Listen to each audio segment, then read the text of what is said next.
Tom.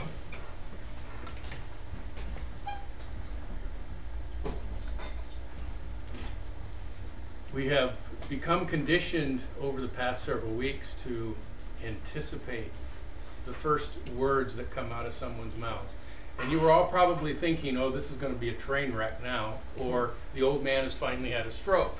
But I got to thinking that since we've all kind of been conditioned to anticipate the first words, I thought, what would happen if you just didn't say anything?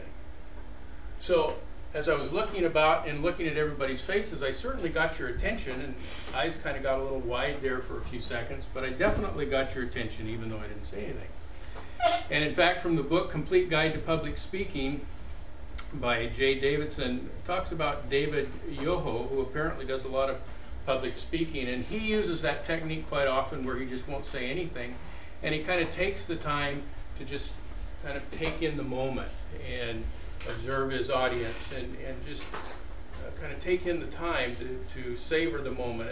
And this being the last speech, I really kind of wanted to do that, and really just to kind of see too what would happen if I just didn't say anything. But by the end of the speech today, I hope that you'll know a little bit more about what I expected from the class, what I learned from the class, about my portfolio, and then at the very end, hopefully some words of wisdom and what I think that we should all take away from the class. Now, when I signed up for the class, I knew I had a fairly good load, and so I was thinking, wow, public speaking, good, that'll be a nice, easy class. So when I signed up for the class, this is what I wanted.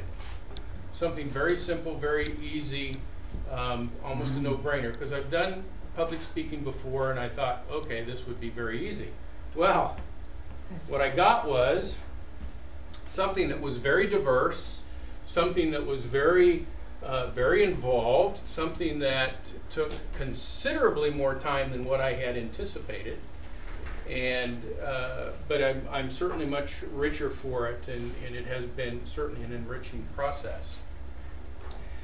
But some of the things that and the portfolio contains what we learned in the class, and I hope by the time we're done here, I will tell you a little bit more about what I want to take away from the class and what I hope you can take away from the class too.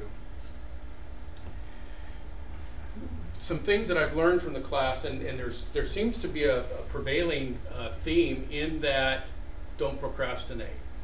And it's easy to do because there's a lot of things to do, and we don't realize it right at the beginning. But there is a lot of stuff that has to be done, especially the time in preparation.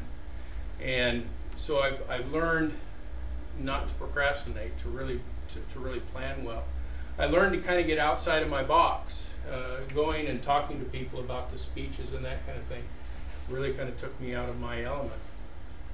And I've learned that even though what we learned in class is very different than the real world, there's still benefit and value in the process of doing what we did, especially in the preparation. And of course, part of that preparation and the process is putting together a portfolio. And I really didn't do a lot of special things in the portfolio. It has all the elements that is needed in here. A couple of things that I did do is I did include my the PowerPoints that I had, and so those are also in here along with, well, basically it's just everything. And my favorite speech, I think, was the paired speech. Paired speech, because it was supposed to be paired, and I think I enjoyed it the most because it had the most adversity, and I got to learn more about Bloss and his family and his country. But it was interesting because when we first started off, we both, Joe and I both had an individual that we were working with.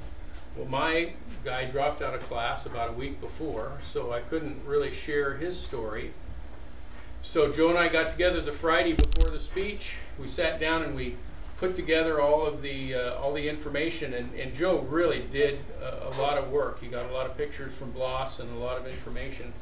So I sat down over the weekend, put together the outline, and had it all ready to go. Well, about 6 o'clock Monday morning, the morning of the speech, I get a phone call. The other end of the line sounded like somebody was actually dying, and it was Joe. and he said, you know, I think I'm going to go to the hospital. And it sounded like he should go to the hospital because he was pretty sick. And he said, but I'll come if you want me to. And I said, no, Joe, you just stay home and get well. And so through that adversity, I came down here early and got essentially learned his part and put it together. And hopefully, unbeknownst to everybody else, it came across pretty well. But that was my favorite speech for several reasons. And in the book also is some humor. And humor at the time, at least in my situation, isn't always real pleasant. It's usually embarrassing, kind of like the spaghetti situation. My wife's favorite story is when one warm summer day, I was out trimming the yard using a weed whacker, and next door we had a very large German Shepherd. Well, we didn't have a fence around the front yard, so the German Shepherd would occasionally come over and leave a deposit in the yard. And this particular time, I was out kind of doing the edge, and when you do the edge, you kind of have the trimmer up on edge so that the string's kind of going like this. And I'm just kind of, you're waiting, you're anticipating. I'm just kind of going along and really not paying real attention. And I go along and all of a sudden, and it just all kind of came up in my bed. I came across one of those deposits that Brandy had left in our yard.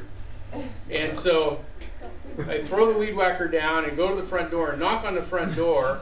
And I'm sitting with my mouth kind of pushed like this because I really didn't want to open it up. And my wife answers the door. And I said, give me a washcloth. What? And she's kind of laughed at, give me a washcloth. And I just really didn't want to open my mouth and through the slits in my eyes because I didn't want to really open my eyes either. She's double over laughing. In my time of need, she's laughing.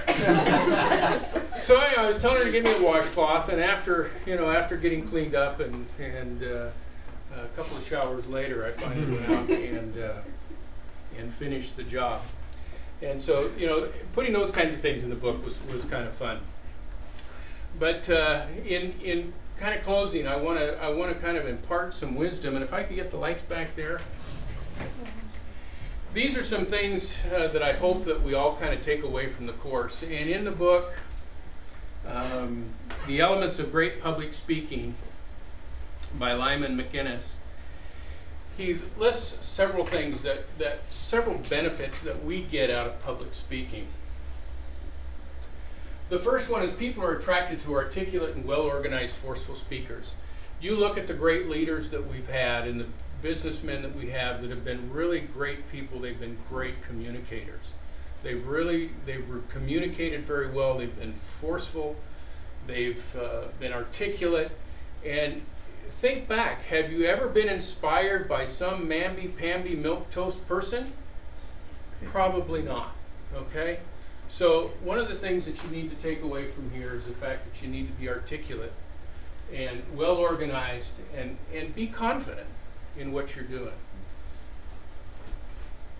The next one is you can't be a real leader if you don't have the power of persuasion. If you can't persuade people to your point of view, it's very difficult to be a really good leader. So the power of persuasion and being able to communicate your thoughts to someone is very important. The next one is public speaking skills can be learned just like any others, and we've learned that here. I look at how everybody has come through this class and done very well and how they've progressed. And then the confidence gained by becoming an effective public speaker will spill over into all aspects of your life. Look at Myron and speaking on the Capitol steps. I mean, look at the confidence that he had, and that comes from the public speaking class. And so he's to be applauded for that. And so you've learned a little bit about, what I expected from the class and what I've learned and what I hope we all take away. And so I want to leave you with this final thought. And I want to quote from the great philosopher Yogi Berra. It says, if you don't know where you're going, you might wind up someplace else.